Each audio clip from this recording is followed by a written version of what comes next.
Talanta za Zeysha. Karibu kwenye simulizi zinazosimuliwa na Zeysha.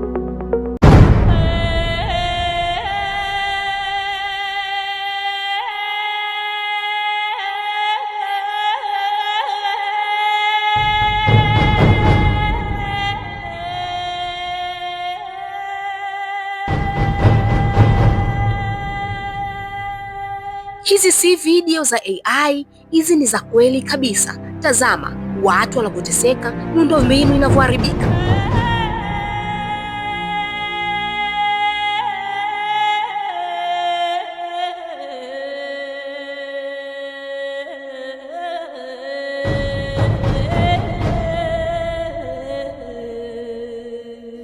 Kila tukio lina sababu yake na kila sababu ina funzo lake.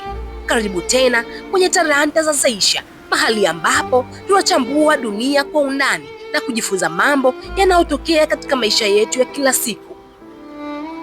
Leo tunaelekea barani Ulaya, bara ambalo kwa miaka mingi linajulikana kwa majira ya baridi, theluji na hali ya hewa ya wastani. Lakini leo dunia inashuhudia jambo la kushangaza zaidi.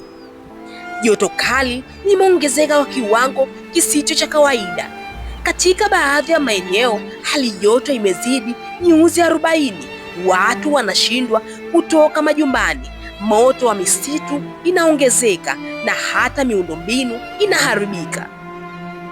Lakini swali ni hili: kwa nini Ulaya imekuwa na joto kali kiasi hiki?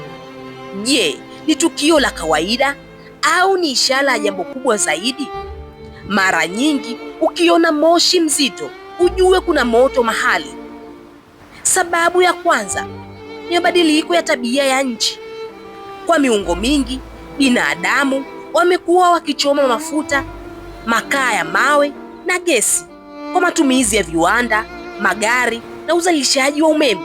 Hali hiyo imesababisha kuongezeka kwa gesi zinazoshikilia joto angani. Matokeo yake ni kwamba dunia inaendelea kupata joto kila mwaka. Tambua kwamba asili haifanyi makosa, bali hujibu matendo ya binadamu. Sababu ya pili, upepo wenye joto kali kutoka jangwa la Sahara. Hewa yenye joto kali husafiri kutoka Afrika ya Kusini kuelekea kusini mwa Ulaya. Inapokutana na hali nyingine ya anga, husababisha hali ya joto kupanda zaidi kuliko kawaida. Hebu fikiria kama umefungulia oven ndani ya nyumba kisha ufunge milango na madirisha yote. Hivyo ndivyo joto linaweza kubaki kwa muda mrefu. Sababu ya tatu ni kile kinachoitwa heat dome. Huu ni mfumo wa shinikizo kubwa la hewa unaofanya kama kifunikio, joto linanaswa chini yake na kushindwa kutoka. Ndiyo maana baadhi ya maeneo yanapata joto kali kwa siku nyingi mfululizo. Kuna wakati anga linaonekana tulivu, lakini ndani yake kuna vita kubwa ya hali ya hewa. Athari zake ni kubwa. Misitu inaungua, mazao yanaharibika, mito mingi inapungua maji, wazee, watoto na wagonjwa wako kwenye hatari zaidi kutokana na joto kali. Hospitali hupokea wagonjwa wengi wanaopata matatizo yanayosababishwa na joto, mfano magonjwa ya ngozi na kadhalika. Jambo la kushangaza, binadamu anaweza kujenga miji mikubwa, lakini hawezi kuamuru jua lisichomoze. Je, huu ni mwanzo wa hali mpya ya hewa duniani? Wataalamu wanaonya kuwa ikiwa uzalishaji wa gesi chafu hautapungua, mawimbi ya joto kama haya yanaweza kuwa ya kawaida zaidi katika miaka ijayo. Hivyo suala la mabadiliko ya tabia ya nchi si la baadaye tena, ni jambo linalotokea sasa. Hili si tatizo la Ulaya pekee, ni onyo kwa dunia nzima. Leo ni Ulaya, kesho inaweza kuwa Afrika, kesho kutwa inaweza kuwa sehemu nyingine yoyote duniani.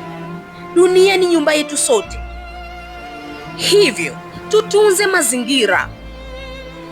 Kwa stori na habari muhimu kama hizi, usiache kufuatilia Talanta za Zeysha, bila kusahau kushare, kusubscribe na kulike kwa matukio kemkem.